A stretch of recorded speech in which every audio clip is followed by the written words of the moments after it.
Welcome to Vampire Divorce with attorney Clarke Young. Welcome back to Vampire Divorce with attorney Clarke Young. Clarke is a seasoned family law attorney, consultant, and expert witness who helps courts and families navigate the realities of high-conflict custody cases. I'm Lisa Mosby, and today we're talking about language, specifically how borderlines use narrative control as a weapon in custody cases. Welcome back, Clarke. Thank you for having me. Clarke, in borderline custody cases, why does control of the narrative often matter more than the underlying factors? Well, in as any family law attorney will tell you, when you're putting together a case, you're really sort of the director, the writer. You're one of the actors. The whole thing is, in a sense, theater. And when you are coming up with a narrative, whatever the theory of your case is, it's very important that narrative be holistic, that explains everything, that it is understandable, and that it's authentic. And if you have those elements, you're going to eventually persuade the court, even though the narrative that is being offered by the borderline is always inevitably a complete fiction and deceitful. But as we all know, it doesn't cost anything to tell a lie, but it costs a lot to prove a lie. And as we all know, if you repeat a lie often enough, people believe it. So the strategy for the borderline is going to be to come in on day one and come up with a horrendous story about how victimized they are and what a monster the normal range parent is. And you end up having to deal with that tension between the two, the false narrative and the authentic narrative. And that's really it. And the use of language and what terms are used and what concepts are introduced at what time, they're all very important. And you mentioned the word language. How do borderlines use emotionally charged language to redirect attention away from their behavior and onto the other parent? Well, one of the most obvious and well documented aspects of borderline personality disorder is their ability to deflect and to blame others. So this is a topic that we could talk about all day. But really, when a borderline comes up with their false narrative, it's really convincing because it's actually based on their own behavior. That's that projection, confession aspect of what they come up with, because they don't have any real generative ability. They can't really come up with what to say or lie about. They always look externally for what other people might say about them, and then they turn it around and project it on others. So with that sort of a opening, this the level of deceit, the level of delusion and self delusion is very they're convinced of their own lies, so it makes them very persuasive, and they don't have any guardrails, if you will, around what's truth and what's fiction. They have no understanding of what is real or what is true. Again, they only have an understanding of what their wants and needs and objectives are, and that, by their own internal assessment, defines what is right, what is true, what is authentic, even though it's completely delusional. Borderlines are consistently repeating these messages over and over. So, why are neutral or measured parents often disadvantaged when language becomes the primary battleground? Well, again, the borderlines know that if you repeat a lie often enough, a judge may believe it. And they're so insistent and they're so persuasive and they're so convincing that oh, yes, he was domestically violent against me, or he did this to our child, or he forgot to take the garbage out, or whatever the issue is, there's always this sense of an imperative quality to when they talk. I mean, they actually believe their own lies. So I don't know what else to say about that except that on the other side, think about it. The judge doesn't know anything about your case. The judge most likely doesn't remember your case from the other two or three or sometimes 400 cases on its docket that is responsible for just, I don't know what you want to say, but that just siphoning through. They just have to shuffle through this endless every day going in, listening to all of these cases where everybody's in pain, everybody's expecting the court to be the Wizard of Oz and solve all their problems for them. And, from the judge's point of view, that they don't even remember. So one of the disadvantages that the normal range parent has is that the borderline is just coming in and throwing more and more and more stuff at the wall, just to see what sticks. And the judge doesn't remember, and they rely upon the normal range parent to point out that this has to be a lie because they said three different things the last three times they were asked the same question. We got three different answers. So there's all these prior inconsistent statements, and that couldn't have happened because actually they weren't even in the state when this allegation of false domestic violence supposedly occurred. I mean, I could give you 1,000 examples of where borderlines just keep coming in and the judges don't remember what's going on. So this is a problem for the court system and for judges because they don't want to deal with these cases and they know they can't. They know they're incapable of doing it. So they just keep kicking the can down the road all the time. And that's where the borderlines win because the judges actually become enablers and partners in crime with the borderline. Clark, how do terms like concern, fear, or protectiveness get weaponized to mask the coercion or control? Hmm. Well, again, it's the confession projection phenomenon. Um, the borderlines are going to be using the terms like, "Oh, I'm the protective parent. I'm the primary parent. I'm the only one who can save these children, and he's a monster, or he's the one who has done all these things that actually I've done, but I'm telling you, he did them." And so all this language, the coercive control is one of the latest buzzwords in California. Um, Again, the Domestic Violence Prevention Act now says that I can go in and get a restraining order against you only by telling the court that you disturbed my mental or emotional calm. That's actually the test. So it's almost up there with I hurt your feelings, but it's I disturbed your calm. And that will result in a restraining order.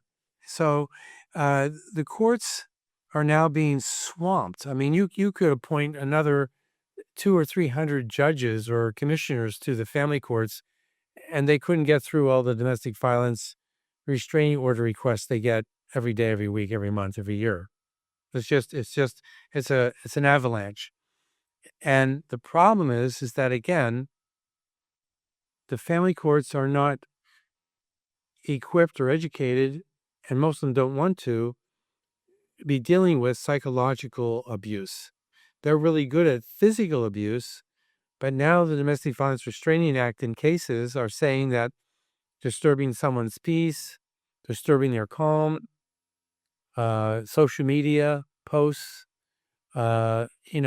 injury to reputation, all kinds of things are now becoming domestic violence.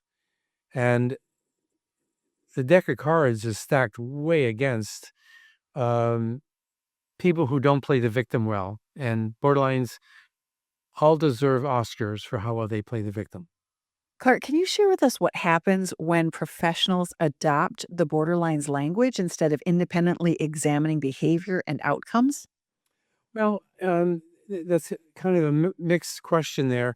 When professionals, I assume you're talking about psychologists who have been appointed to act as child custody evaluators, or maybe a therapist who was appointed by the court to be a child or the children's individual therapists, or the therapist that the judge is ordering either the normal range parent or the borderline parent to get into individual therapy for up to a year in California. Those kinds of psychological professionals, um, you have to be very careful with that because they're really not, most of them don't know a thing about borderline personality disorder, I'm sorry to say. Most of them are probably marriage and family therapy counselors, or uh, they've got master's degree in psychology of one kind or another and a certification, and they are especially ill-equipped to not deal. They don't know what borderlines are, and they're very easily manipulated by the borderline. So this is one of the hardest parts of any borderline case is if you get a court that appoints people that are inept, then you end up having to hire what we call unilateral uh, experts. So you're paying twice to get the same information, but you have to hire an expert that has more credentials, skills, training, education, background, certifications, licenses than the court appointed expert. And so that person comes in and, then you get somebody who actually knows what they're talking about. And if the court is somewhat open-minded, they're going to get educated in short order about why their experts are unqualified and why those experts' opinions are not worth the paper they're written on. And they'll defer to the expert who actually has the credentials to, uh, you know, evaluate a borderline case. So when those psychologists come in and they start using the borderline language, they need to use it in a way that the court can understand. And really what you've opened up here is a can of worms for me because this is where I come in as an expert witness, as an attorney, because my role is to help take those psychological reports and all that psychobabble and turn it into legal babble, if you will, to interpret it for the court. Because those reports oftentimes will say some very significant things in psychological terms, and it goes right over the head of the judge. On the other hand, you have some therapists who are not qualified and say they do, a quick and dirty month long or week long or day long or hour long interview of the two parents and the children. And they're mediators, the court ordered mediation, right? And we call them family centered mediations in Southern California. And you go in, everybody talks to a therapist with a master's degree for an hour, and then they're supposed to make a custody recommendation to the court. And it is absolutely the most insane thing ever to have somebody who doesn't know anything about anything give a custody recommendation in a borderline case. I mean, there should just be a law that says thou shalt not do that. I mean, it's that bad. But those people will come in and they'll take a superficial look at some behaviors by both parties and the children. They'll jump to some conclusion. And because the borderlines are very skilled at manipulating people, they'll probably make the wrong recommendations to the court. And then you're back to have you hire an independent and take 6 to 9 months to do an evaluation that is actually a good evaluation to unring that bell. So the use of language is really important in these cases, and the misuse of language. Can you share your experience and observations on how the narrative manipulation affects children? What have you observed, especially when they're exposed to one version of reality over a long period of time? All right. So again, that's a question that's just packed with things. I'm going to take one aspect of that question and ignore the others.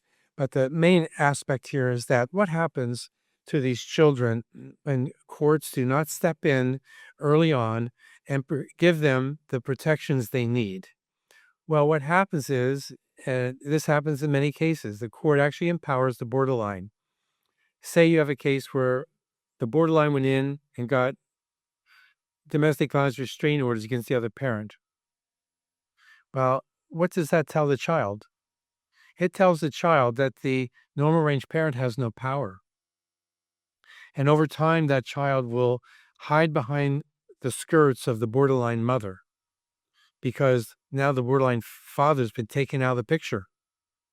And so now what do they do over time? They have to align with that parent, because if they don't align with that parent and ally with that parent in this sick triangle, then they'll get punished and they'll get subjugated, and they learn very quickly not to attempt or contest the queen's authority. And over time, they will adopt, and by age 11, 12, they'll begin parroting the mother's false narrative against the father in that hypothetical. So they'll start telling people that they don't want to see their father because he's a bad human being. This is what we call parent alienation, right? So the parent alienation is being dripped into that child's consciousness every single day they're with the borderline parent. And these unskilled professionals, psychologists with master's degrees, are actually empowering the alienation of the children. They're helping with the alienation process. So that's a very short answer, and it's very much more complex than that. I understand, and there's many more facets to that problem and what you do about it. But the short answer to your question is that when you don't properly protect children from the get-go, you have become part of the problem. And they have to find a way to survive, and they do. The children are trapped. They're they're doomed. If this goes on for a series of years, and it takes a while for these restraining orders normally last 3 years. Well, in 3 years, your children, this is the hardest discussion you have with any father, any normal range parent, is that your children are doomed. You can't help them. Even if today you got, by age 12 or 13, even if you got full sole legal and physical custody, your children will never, ever, ever have a normal range adult relationship. They're doomed. And having this discussion and saying to them, your dream is dead. Your children are psychologically dead, right? They're vampires, or they're just ADHD, PTSD, anxiety, depression-driven people that can't really ever fulfill who they would ever be as human beings. They're all zombies. The best thing for you to do is to walk away, change your name, go to a new country, disappear, and dream a new dream with another spouse and a new family. That's really what the courts are forcing people to do. And the courts don't want to, they're playing three monkeys: see no evil, hear no evil, speak no evil. Oh, they're not going to get in there and deal with this kind of a problem. And that's why, as I've said before, the family court system, when it comes to borderline cases, is designed and intended to destroy America one family at a time. And they're doing a great job.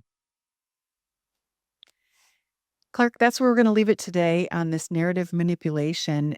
Folks, thank you so much for listening to Vampire Divorce. To learn more about Clarke Young's work as a family law attorney, consultant, and expert witness in high complex custody cases, visit clarkeyoung.com.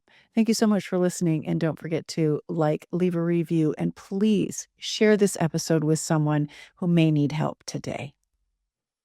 Thanks for having me. Thanks for watching. Be sure to hit that like and subscribe button and leave us a review in the comments.